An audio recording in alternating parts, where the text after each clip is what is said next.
I want to tell you about the classic conversation that I have all the time with women and that I myself probably have with myself.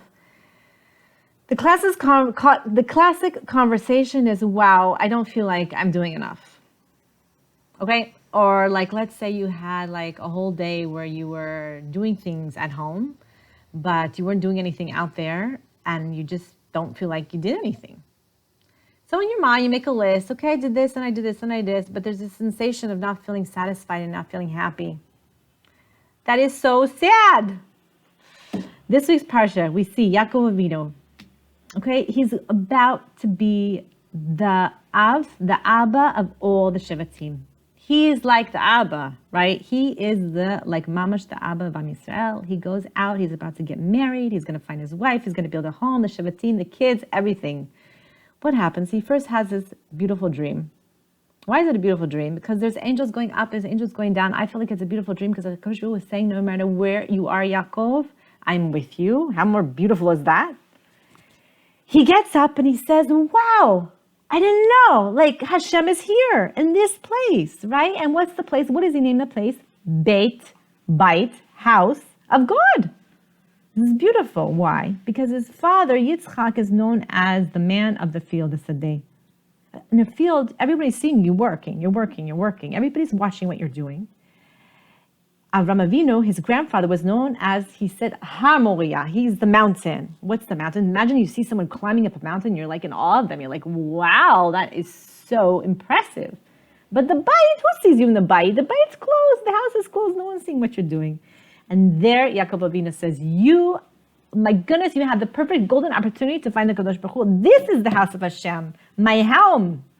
This is a huge lesson that we must know, that our homes are the place that we can make the most holiest, beautiful places.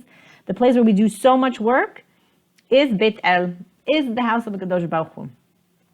I love it. Then we have Yaakov Avinu. He goes, he finds his wife, he sees her, he sees Rachel, he knows it's her, he's crying, he's kissing, whatever, hugging, everything. We know. It's a good shidduch. He goes to the father and he says, okay, I want to marry her. And Laban says, sure, just work for 7 years and you'll have her wife, right? It tells us in the Torah, it's so clear, it says that Yaakov worked 7 years and it was like nothing. Why is it like nothing? It's because when I'm so focused on my goal and I know what I want, then the work that I have to go into it, I understand it's just part of the process. That means that let's say day after day, I have a pile of dishes and I have a pile of laundry and I have a pile of a mess and I have everything day after day after day. And I just feel like I'm working. But when I'm focused on that goal, which is I'm building a family, I'm building a person, I'm building me, then it goes by fast. It goes by quickly, right? Because we've changed our mindset. Imagine that you're sitting in a chair and it's really uncomfortable. I had this experience because in our home, unfortunately, we got some really uncomfortable chairs from all the moving we've done. So we've got chairs that are like a little bit floppy, a little bit loppy. We've got chairs that you sit in, you like go down, and other chairs you have to like sit at the end. Anyways, you get the point. I'm in a very uncomfortable chair. I'm sitting down here.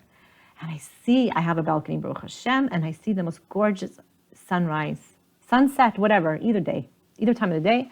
And I say, wow, I want to go to that. And I'm sitting in this really uncomfortable chair. But I'm like focused on the uncomfortableness of the chair. I get up from the chair. Oh, I'm not uncomfortable anymore, and I've forgotten about the sunrise, the sunset. I'm not focused on that. I'm just happy. I'm not uncomfortable. Or you can be sitting in this uncomfortable chair, and you look at your window, and you say, my goodness, look at that. I want to go to the balcony to see that gorgeous sunrise, the gorgeous sunset. You get up from the chair, but you're not focused on that it's so uncomfortable. And even though now that you are comfortable, you're focused on my goal, and you keep going. So in our lives, we have all these mini goals and we have a big goal. And if we see our big goal is raising our families, it's being the best person that we can be, it's bringing the Shekhinah into our homes, then you just keep going. Even if in that moment you're comfortable right now, like nothing's rocking the boat, you don't have to change anything because like things are being a disaster. Like you're just like, okay, it's good. But you keep going, you don't stop, you don't get stuck. Why? Because you have a goal.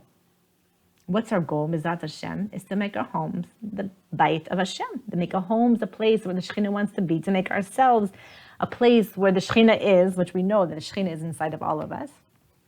And we have to stay focused on the goal. Always, when you have something you want to get done, you just focus on the goal, and then all these little activities are just how to get you there, Mizrat Hashem. They're just getting you closer and closer to the goal, which is closeness, which is beauty, which is connection. Have a beautiful Shabbat Shalom.